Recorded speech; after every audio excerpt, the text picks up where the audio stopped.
नमस्कार, चमकता भारत न्यूज में आपका स्वागत है। मैं हूं पल्लवी और आइए नजर डालते हैं दिन भर की खास बड़ी खबरों पर। जमशेदपुर पूर्वी के विधायक सरयू राय ने गुरुवार को बारडीह स्थित विधानसभा कार्यालय में जमशेदपुर की बिगड़ती विधि व्यवस्था और थानों में व्याप्त भ्रष्टाचार के संबंध में सभी थाना क्षेत्र के प्रमुख कार्यकर्ताओं के साथ बैठक कर चर्चा की।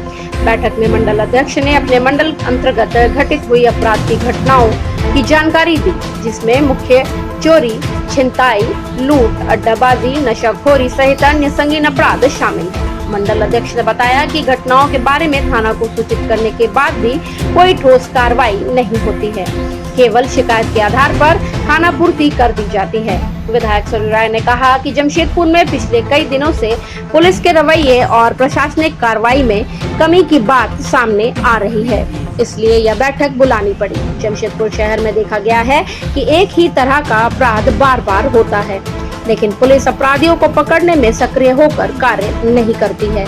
श्री राय ने कहा कि शहर में चोरी, छिनताई, लूट और अड्डेबाजी, नशाखोरी, अवैध बालू खनन करने वाले गिरोह सक्रिय हैं। गिरोह के संचालक जब तक पकड़े नहीं जाते तब तक अपराध में अंकुश नहीं लगेगा। श्री राय ने कार्यकर्ताओं से कहा कि अपने मंडल क्षेत्र के घटित हो रहे अपराध की घटनाओं और वर्तमान में चल रहे अनैतिक कार्यों की सूची बनाएं और सभी मामलों में पुलिस द्वारा क्या कार्रवाई की गई और क्या नहीं की गई, इसे लेकर जमशेदपुर जिला के एसएसपी को ज्ञापन सौंपे। यदि इसके बावजूद विधि व्यवस्था के कार्यों में सुधार नहीं हुई तो वृहत आंदोलन की रणनीति तय की जाएगी। शिकायतें मिल रही हैं। कई बार हम लोग भी कई मामलों में फ़ोन करते हैं पुलिस को, थानेदार को, तो मैं तो यही कहता हूं कि भाई अमुक व्यक्ति आपके यहाँ जा रहा है, इसकी बात सुनिए, अनुसंधान में जो सही हो वो बात आप कर दीजिए, आप कर दीजिए। अब इतनी ज़्यादा शिकायतें आने लगी हैं। एक तो ज़मीन के अवैध बिक्री का हो गया, खास करके बिरसानगढ़ के इलाके में। मैं तो डीसी को फ़ोन किया था, वो छुट्टी में गई है, 25 तक है। मैं तो व्यवस्थित रूप से उनको सुझाव दूंगा कि क्या काम आप लोग करिए कि ज़मीन के अवैध बिक्री रुके। एक बड़ा रोजगार हो गया है, कहीं स्क्रैप टाल हो गया है। स्क्रैप टाल में अगल बगल के घर का भी बाल्टी वाल्टी और लेके काट के और बेच देता है, वहीं बगल में स्क्रैप टाल है, कोई बोल नहीं सकता है। कई जगह पर भाई भाई का लड़का है, माँ बेटा का भाई भाई का झगड़ा है, माँ बेटा का झगड़ा है, भतीजा से झगड़ा है।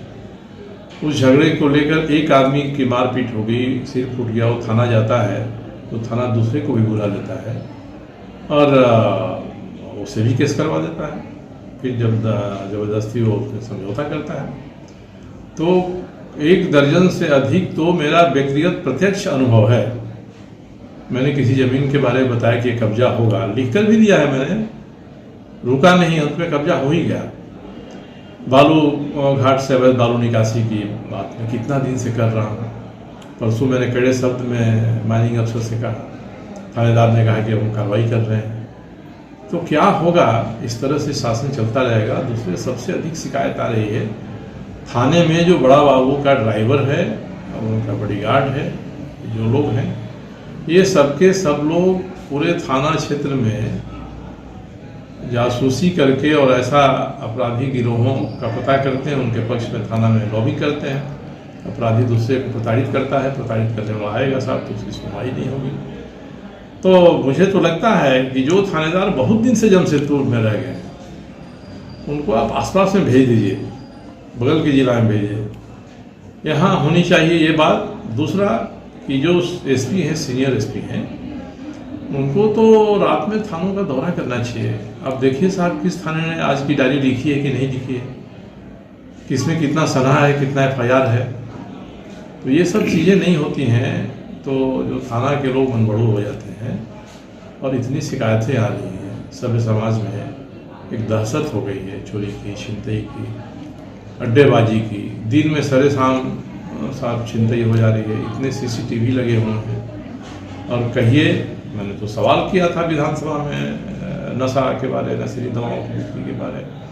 ये जवाब चला जाता है कि इसमें हमने फलाना को पकड़ा है, सारे तीनों को जेल भेजा है।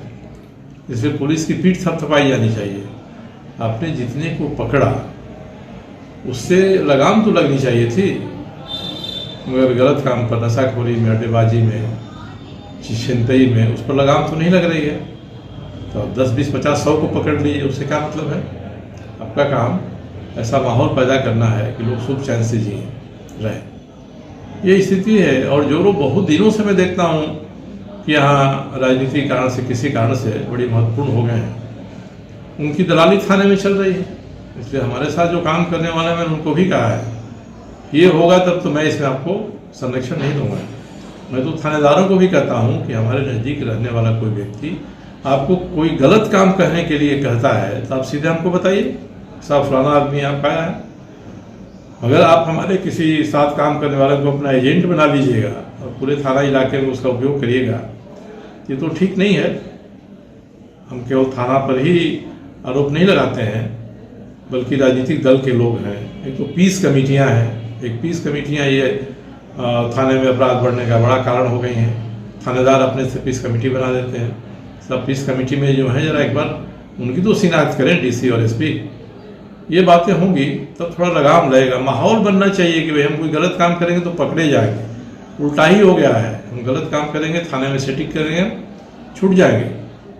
और कहाँ कहाँ कोई अपराध हो रहा है उसकी सूचना अपराध रोकने के लिए नहीं मिल रही है, बल्कि जो अपराध कर रहा है उसको दबाव में लेकर उससे भी कुछ हिस्सेदारी लेने के लिए हो रही है। ये होगा तब तो बड़ी मुश्किल है कि थाना का मतलब क्या रह जाएगा, प्रशासन का मतलब क्या रह जाएगा। इसलिए मैंने आज इन लोगों को बैठक बुलाई है, सबका विचार मैंने जाना है। जो विचार आए हैं सीनियर एसपी को लोग 2-3 दिन के बाद एक मेमोरेंडम देंगे और फिर हम इंतजार करेंगे क्या होता है। इसलिए पुलिस प्रशासन अपनी उपलब्धियां कुछ लोगों को पकड़ के दिखाना चाहेगा सरकार में, तो इसका कोई महत्व नहीं है जब तक कि ऐसे कामों से स्थिति नहीं सुधरती है। अपराध की स्थिति सुधरेगी नहीं, छिनतई की चोरी की सुधरेगी नहीं, नशाखोरी की स्थिति सुधरेगी नहीं।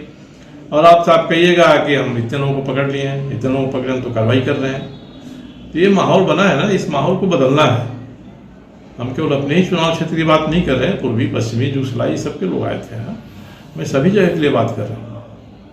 पुलिस को अपनी भूमिका समझनी होगी। दूसरा कि 2 लोगों में दिन भर की तमाम छोटी बड़ी खबरों के साथ जुड़े रहने के लिए देखते रहिए न्यूज चमकता भारत। नमस्कार।